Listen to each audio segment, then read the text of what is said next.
Hi, everyone. Judge Andrew Napolitano here for Judging Freedom. Today is Tuesday, February 7th, 2023. It's about 2 o'clock in the afternoon here on the East Coast of the United States. Colonel Douglas Macgregor is back with us. I have a lot to chat with you about, Colonel, but there is a little bit of breaking news, and it apparently comes from the Russian military, although it's not good for them. You tell me the significance of this number. Russia suffered a record 10,030 troop deaths in the last 24 hours. Is this believable? Is this a high number?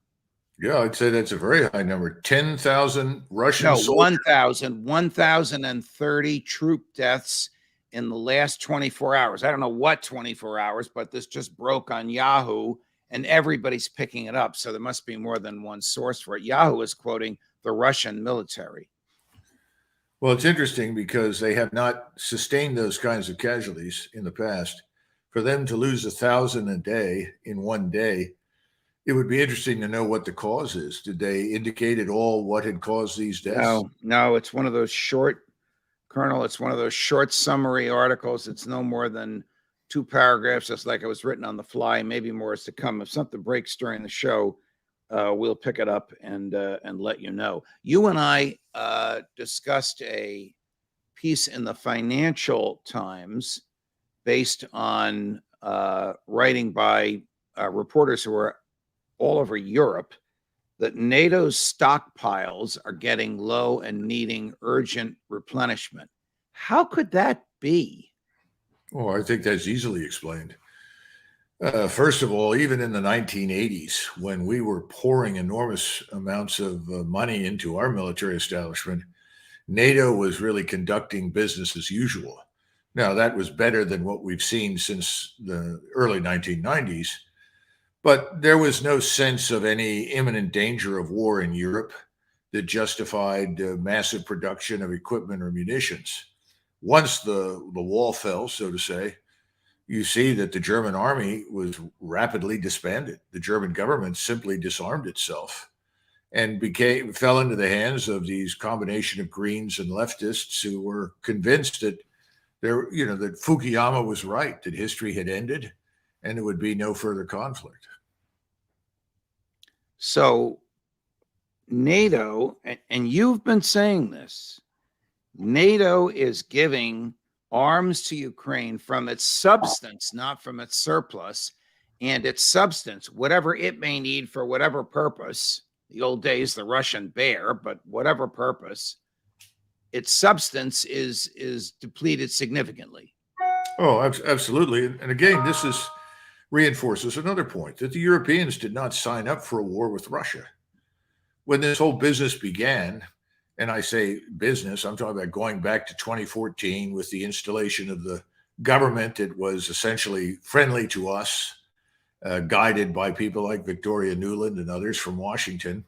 And then the subsequent massive buildup of the Ukrainian army, designed effectively for one purpose, to attack Russia, specifically not just to attack Russia, but to regain control of Crimea. So this was an unambiguously offensive force aimed at Russia.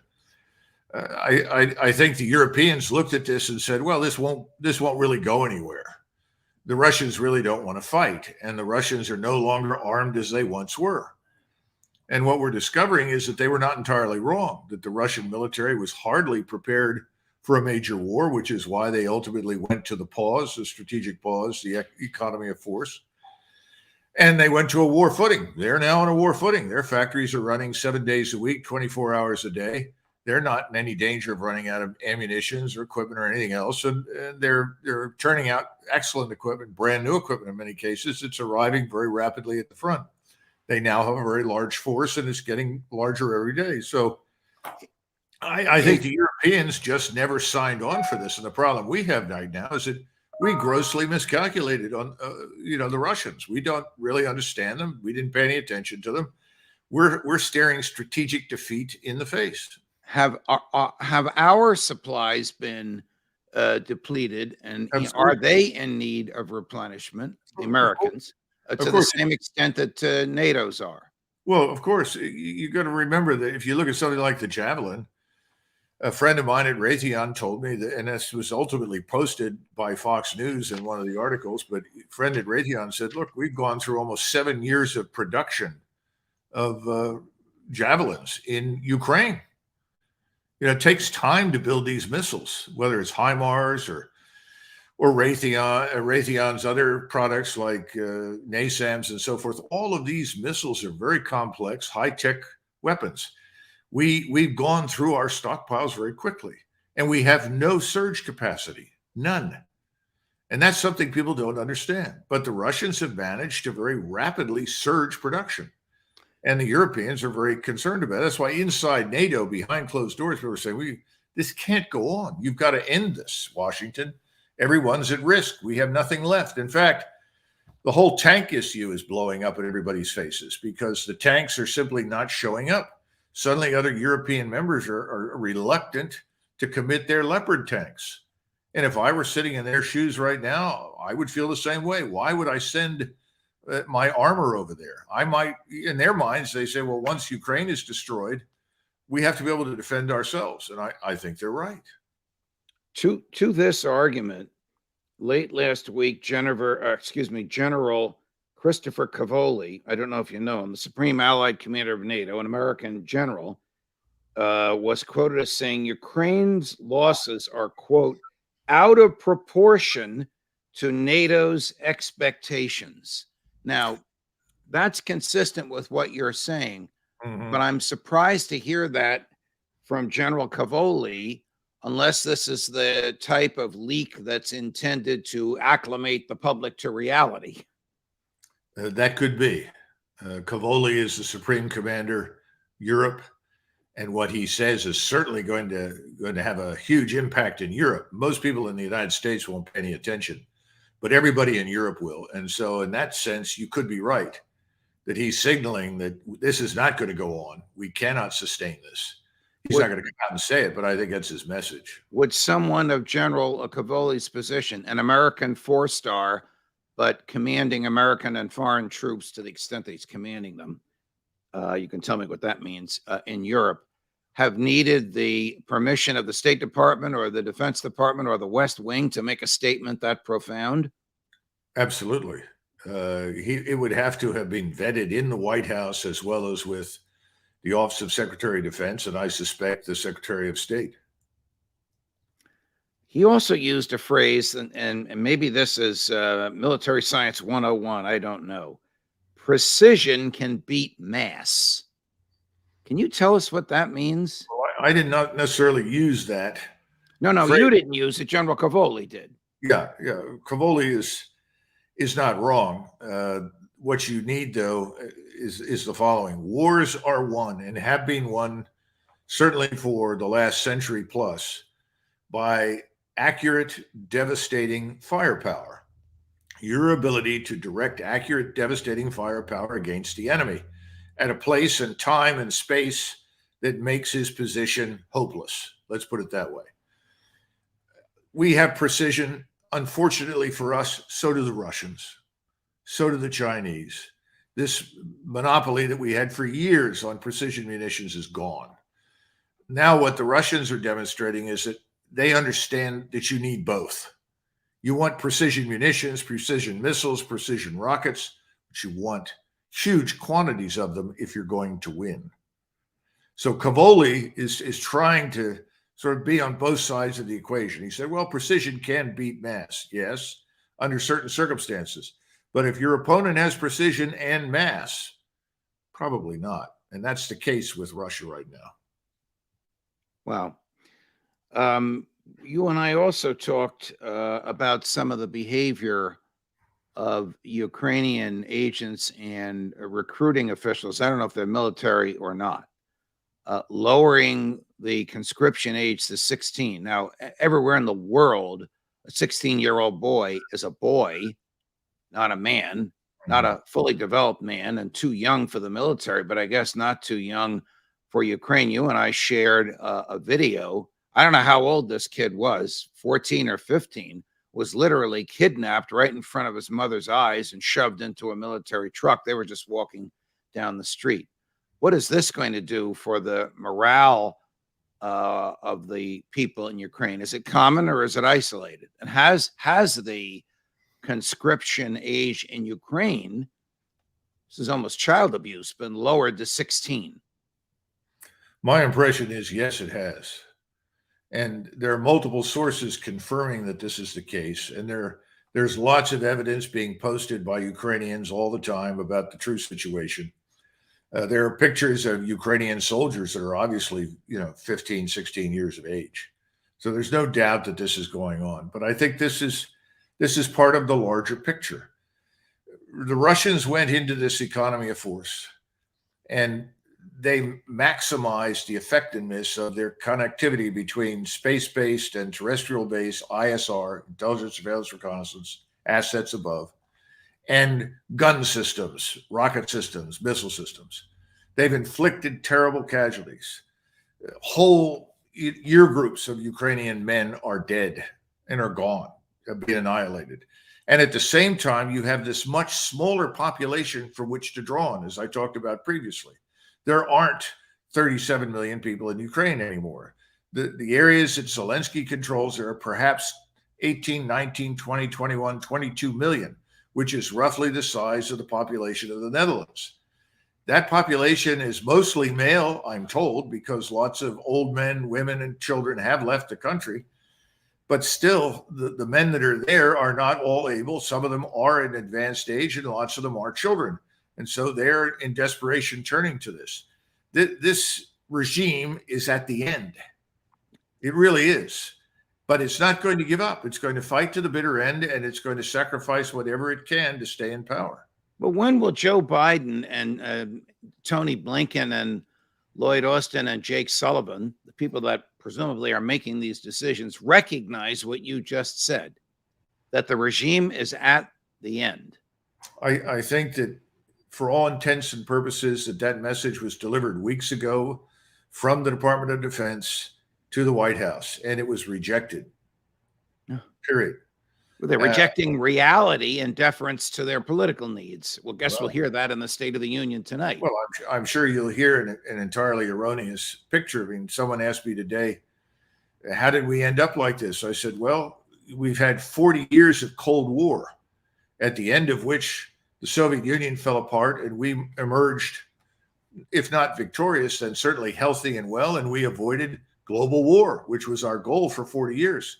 In just 1 year, we faced defeat in Ukraine through this proxy war, but more important, we're on the threshold of a potential confrontation with Russia, something that we worked for decades to avoid. So I guess the answer to your question, Judge, is it doesn't look good. We're not going to admit failure. No one will say they were wrong. The Russians love anniversaries. February 24th, of course, is the anniversary of the beginning of this military incursion. Does, from your sources, Colonel, does President Putin have his hundreds of thousands of reinforcements ready to pour in to eastern Ukraine and begin marching and killing and destroying on their way west? Yes, they're ready. That's why I thought that by now they would have already pulled the string, so to say, and have moved north. But the shaping attacks that have been going on down in southern Ukraine have essentially set the Russians up for multiple axes of advance from the south, up towards Zaporozhye, up through the Bakhmut area, and further east up along the border with Russia. I don't know which one they're going to take. Maybe they'll take them all, but that has worked. Why they have not already attacked, who knows? I mean, one thing I'm sure Sorovikin realizes and Gerasimov realizes is that their strategy of enticing the Ukrainians to attack them relentlessly has worked. Ukraine is being bled white. And they may be saying, well, there's no reason to rush. We can wait another 3 or 4 days. Let's wait for additional ammunition. Let's wait for additional whatever it might be. Remember, logistics is important. And they want to push forward ammunition, medical support, more firepower, all of those kinds of things. And it may be they want to push some more forward. But the truth is they could go right now, and there's not much to stop them from going straight north and on the eastern side all the way to Kiev. Have you seen any evidence of demoralization amongst the Ukrainian troops because of their vast casualties? Anecdotally, you go on Telegram and you look at the things that are being posted in Ukrainian by Ukrainians, and yes, there's plenty of evidence for it. There's no question about that. Also, the hatred and hostility is growing for Zelensky as more and more Ukrainians are blaming him for the just let debacle. me stop you. Is this hatred from the public, Ukrainian public, from the military, or both? Well, I'm talking primarily about soldiers in the field, but that may also apply to the population. I just don't have access to that in Western Ukraine. I don't know what they think there. But soldier-wise, oh, absolutely. And they're also looking at very corrupt leadership. You know, there are comments coming in all the time. You're stuffing your pockets with cash, you and the generals, your corrupt leaders, and we're dying, by the bushel every other day. I mean, assignment to Bakhmut for the last couple of months has been essentially a death warrant, and everybody knows it. Not too long ago, maybe 3 or 4 days ago, the former foreign minister of Poland revealed that at one point the Polish government was thinking of, I don't know how they would do this physically, militarily, and legally, partitioning Ukraine and considering the western part of Ukraine, the part largely untouched by the war that includes the capital, Kyiv, as a Polish protectorate, and thereby triggering Article 5, the obligation of all of NATO to defend Poland, if that part of Ukraine, a la Polish protectorate, were attacked by Russia. I mean, this just sounds, to me, crazy. It almost sounds like the justification Hitler used to combine Austria to Germany to protect Austria, even though the only people Austria needed to be protected from was him. Although most Austrians disagreed, and they were quite happy to join the German state. I think Hitler's a bad comparison. Okay. I think a better comparison would be somebody like Stalin, the man that murdered 16 times the number of people Hitler ever encountered. I think Poland is another state in the region with unfinished business. You've got to go all the way back to the First World War and understand the Second World War was an extension of the First, and then all of the people in the region that were formerly part of Austria-Hungary, the Polish-Lithuanian Commonwealth, even the German imperial state or Prussia, all these places fell under Russian domination, Russian communist domination, and everyone was unhappy with it. Everyone hates it, and everyone felt betrayed. The Poles in particular, once they got out from under Soviet occupation and control, always envisioned a time when they would regain their former stature in Europe as a great power. So these kinds of thoughts and strategies have been around forever. The problem is, if they are seriously considering this, and they may be, I mean, it's hard for us to know, but nothing would surprise me. The Poles are romantics to the bitter end. If they think that by moving into Ukraine and claiming that they are acting in the name of NATO and Washington, that'll be the end of NATO. The Europeans will say, you've had it, you're on your own. We're not bankrolling your war to regain your empire against Russia. Well, we already know that the president of Poland has said his goal would be to claim back Crimea. Now, that is an impossibility, and it's insanity. Yeah, but you mean Ukrainian president, right? No, the Polish president. Oh, he wants to recapture Crimea? Yes. He wants American troops and his troops and Ukrainian troops to recapture Crimea. This is an impossibility, and I think you'd agree with me. It's insanity for him to say that. Well, he's obviously on hallucinogenics of some kind that would make him billions of dollars if he could mass produce it. But no, I don't see any evidence for that happening. And again, look at everybody else involved. And I guess you have to make exceptions for people that live in northern Norway that think that might be great, who are on the edge of the West and are totally remote from reality. You may have some of those in England. I don't know. But everybody else on the continent of Europe will walk away from that. There's no chance of that. And that's the end of NATO. People just say, wait a minute. No, we're not joining this war on Russia. Russia is not the Soviet Union. Is there any chance, no matter what Washington does, that Ukraine can win this war? Well, of Or course that Putin can lose it? No, of course not. No. Putin isn't going to lose anything. And so, somebody said, well, Putin is weakened and adrift. I said, you mean Joe Biden? They said, no, Putin. I said, no, Joe Biden, not Vladimir Putin. The Russians have a strategy. They know what they're doing. They're methodical. They're deliberate. They're effective. We don't. We never thought through the consequences of our actions. We're all sitting around here in Washington saying, oh, what do we do now? Ukrainians are going to lose. We can't have that. We've got to ship more over to them. What do we do? See, this has been my concern from day one, that then people who are rank amateurs are saying, well, we've got to do something. Maybe we can move into Western Ukraine, just out to Lvov, and set up a safe zone.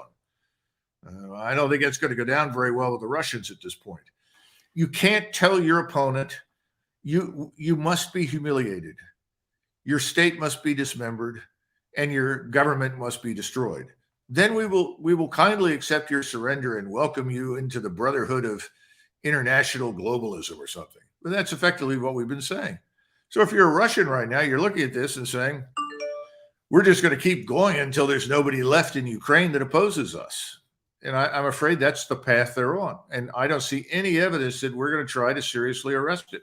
What will it take, in your mind, for Zelensky to call up Tony Blinken and say, let's start some back channel communications with the Russian foreign minister, because this can't go on much longer? Or is he not the type of rational person to do that? Or is Blinken not the type of person to accept that? I think Blinken and the president would have to assure Zelensky that he and his inner circle will be flown immediately to Miami or Malibu or somewhere, and ensconced in wealthy homes and surroundings, and live comfortably for the rest of their lives, in which case he might do that. But otherwise, forget it. All right. I want to switch gears just a little bit. Colonel, where on the planet is the largest gathering of Chinese intelligence agents outside of China? Well, the largest concentration, let us say, of intelligence operation, in other words, the biggest operation outside of China, yes, with all of the technology and capability, is probably in Mexico. Probably on the outskirts of Mexico City. And we obviously know at whom and at what those intelligence activities are aimed, if they're in Mexico. So remember, the Soviet Union maintained its largest KGB operation in the world in Mexico, because Mexico was very friendly to the Soviets. I mean, these are old issues. Venezuela, Cuba, and Mexico were always pro-communist. They supported the communists in the Spanish Civil War. They supported the Soviets and the communists during the Second World War. They supported them ever since, off and on. So the bottom line is that this is why this business about the balloon is so depressing. The balloon is not large enough to carry a serious payload that can communicate anything or collect anything. Somebody said, well, it's the size of 3 school buses. It has to be the size of the Goodyear blimp before you're going to put anything on it that makes any difference. And in the meantime, the Chinese have 300 satellites circling the globe. A third of those have military capability, and several of them constitute China's global positioning system that guides all the missiles and rockets and munitions that they have to their targets. Do you think every day the Chinese satellite constellation monitors where every surface warfare ship in the United States Navy is located? That location information can be rapidly transformed into targeting data. I mean, this is serious. We need to know about it. They don't need a balloon. They have plenty of satellites that will read the names on gravestones in Arlington. I mean, it's almost they can monitor every conversation they want, including the one between you and me and Jill and Joe Biden. I mean, they caused 90% of the country to be fixated on a balloon for 4 days, and rumors spread that Joe Biden said shoot it down, and the military overruled him, which I can't imagine happening. I think they hesitated to shoot it down because it was overpopulated areas. Do you think that this balloon was a diversion while something else was happening? Or do you think that the balloon was used by the administration to begin laying the groundwork for hatred of China because Joe wants a war with China over Taiwan? Well, the easiest, I think the person that's done the best job of answering this question is Matt Taibbi. He published an article it's called "Government by Panic," and I think this Biden administration decided to capitalize on the panic. I think it backfired on them. I think they made a mountain out of a molehill. The issue for us is the intelligence operation in China that obviously has connections to the drug cartels. The fact that Mexico's government is an organized crime facade, which allows these cartels to have access to global finance. The fact that these Chinese are working with the drug cartels and the other criminal elements in the Caribbean basin to push people into our country, thousands of them. Last year, supposedly 20,000 Russians entered the country. I'm trying to find out if anybody has kept track of how many Chinese have come in, because we know large numbers of Chinese girls are brought in that end up in the slave trade, the sexual slave trade. Nobody bothers to bring that up. That's another ugly dimension of this business. But the point is, we already have them in the country. They're in our universities and our laboratories. They're all over the place. They have access to IP. They have access to secrets. What are we doing to protect ourselves? And we're worried about the weather balloon. I think it was probably just a weather balloon that got loose, sadly, because they don't need it. This is what's so disturbing when you listen to senators and congressmen. This is a serious threat. Has no one briefed these people on what the capabilities are? Apparently Maybe not they're yet. in some trouble in Ukraine. Nobody bothered to sit down and explain Russian military potential. Colonel, I'm reading the comments by the thousands of people that are watching us now, and you are an American hero to these people and to me. Well, you present cogently and passionately an understanding of the United States in the world arena, which the government doesn't want to present it, and that requires courage and heroism. And my hat is off to you. Thank you very much for joining us, Colonel. Okay, thank you, Judge. Judge Napolitano, more as we get it. The Colonel loves to come back here. More as we get it. Judge Napolitano for Judging Freedom.